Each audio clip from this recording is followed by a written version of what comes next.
Hey guys, and welcome to another First Impressions video, the video game series in which we look at a recently released game and I give you my first thoughts and impressions on it. Today we're looking at the Sandbox game Lens Island, which is in early access and was released on Steam on the 26th of November. As always, we'll look through the options and then I will go into the gameplay and give you my first thoughts and impressions on it, and we will also look at the character customization that is available as well. So, let's not beat around the bush, let's jump into it. Really isn't an awful lot to say here about the options. It would be nice if there was a bit more. It would be nice if I could see what the graphics quality was changing, but it does go all the way up to ultra. Interestingly enough, it actually started me on high for some reason, and it locks the frame rate at 120. I've knocked that down to 60 for recording purposes, but everything else there is pretty much standard. As you can see, there's not really a lot to go through. Audio, you've got main and music. I will say that the soundtrack of this game is very, very chill and very relaxing. Controls and accessibility. It tells you that it's recommended to go via mouse.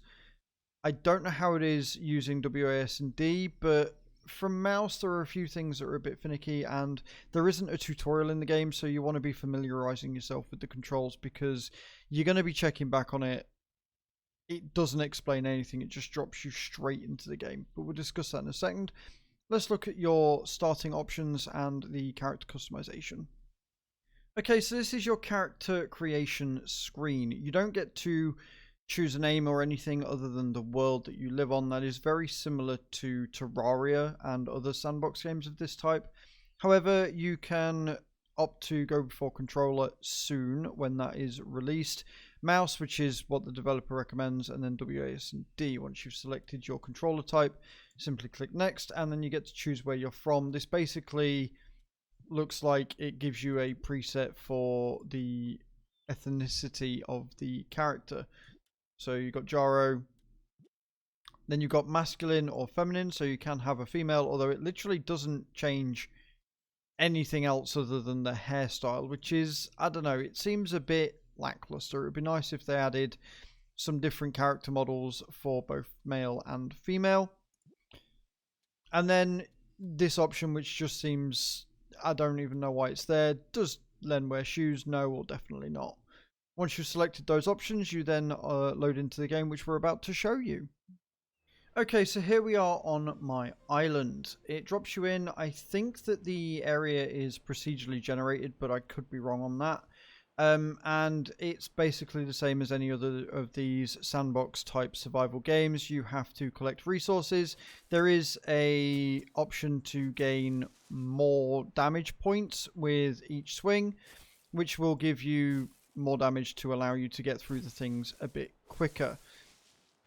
Once you've done that, you can find things around the area like these bridges that can be repaired, and they open up new zones which allow you to find stuff and craft it. Now, the reason why I say that you will need to make sure to check those controls is because it doesn't tell you how to cancel or build. It just doesn't explain anything. So what you have to do to build is you press tab, and then you go to your building section, your traveler's backpack.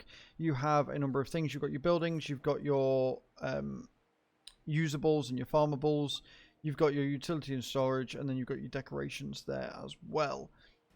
What I did for this was I discovered a abandoned building. I went in and I put a bed down so I could rest and gain some health back because some of the trees have some nasties in it. I then did some more exploring and realized that you could destroy the current building that was there, get the resources, and then basically start from scratch and build it how you want. I will say this, the things that you need to build are quite expensive. They require a lot of resources. To rebuild one of these bridges, it is 80 wood and 20 of the thistles. Doesn't seem like a lot, but chopping down wood does take a fair bit of time, especially if you're going to do it click by click to try and get the bonus damage to effectively make it quicker, or you can just simply hold down your left mouse button and let the axe do the work. it takes a bit of time. So this is going to be a game that you don't really want to play if you've only got like 5, 10 or a half hour, for example. You would want to sit and play for a good couple of hours to really get into it. I don't know if there are other enemies about that you can find. I would assume so. Most of these sandbox games do seem to have enemies of some description. But yeah, basically you go out, you resource gather, and you craft and build and do all sorts of manner of fun and wonderful things, making new and better weapons that do more damage and making your house look quite spiffing, really. I will say this as well. The trees and the thistles aren't too bad. However, the rocks do seem to take quite a bit of damage. They do take a fair bit of time to actually destroy. So much so that I actually thought I was hitting the wrong rock or doing something wrong when I first started playing, because I was hitting for ages and nothing was happening. Again, you can make it do more damage if you time your strikes right, but even then it's only 3 extra with the basics that it gives you. And again, it boils down to how much time do you want to spend actually farming and doing resources, or do you want a bit more action from the get-go? From what I've seen, games like Terraria and other sandbox games like that tend to throw you in the action fairly quickly and put you against enemies pretty damn fast, so you're kind of in the action even though you're still trying to craft and stuff. There is a day-night cycle, although I've not seen any real threat yet, but I am very, very early game from the night, and I am still using the base weapons that it gives you. Thankfully, it does give you one of each, so you don't have to worry about crafting the items you need. It literally just puts you on the island and says, hey, there you go, go crazy. And that really is all there is to say about this game. It's a game of what you make it. If you want to just chill and craft and farm resources and craft some more, then this is probably going to be the game for you. I'm not going to lie. I'm quite enjoying my time on it. It's very simplistic, it's very repetitive, and I do wish that the resources would give you a little bit more or were a little bit quicker to cut down. But I'm sure over time, as I do more things, that won't really be a problem. Another issue that I have found, though, is you can get stuck pretty quickly, pretty easily. When I was in the house over here, before I'd actually decided to rip it down and start anew, it had some stairs in it that I got stuck behind. And again, without tutorial, I had to go back into the controls to see how I could possibly get out. Using space is jump, and if you use your right mouse button at the right time, facing the right way, and you can jump, you can effectively get out of that square. But it can be quite finicky as a result with trying to move and do all that stuff.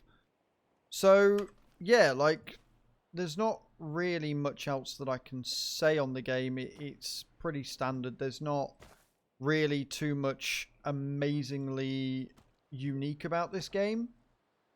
I will say that the building aspect of it reminds me a little bit of what I've seen of Fortnite.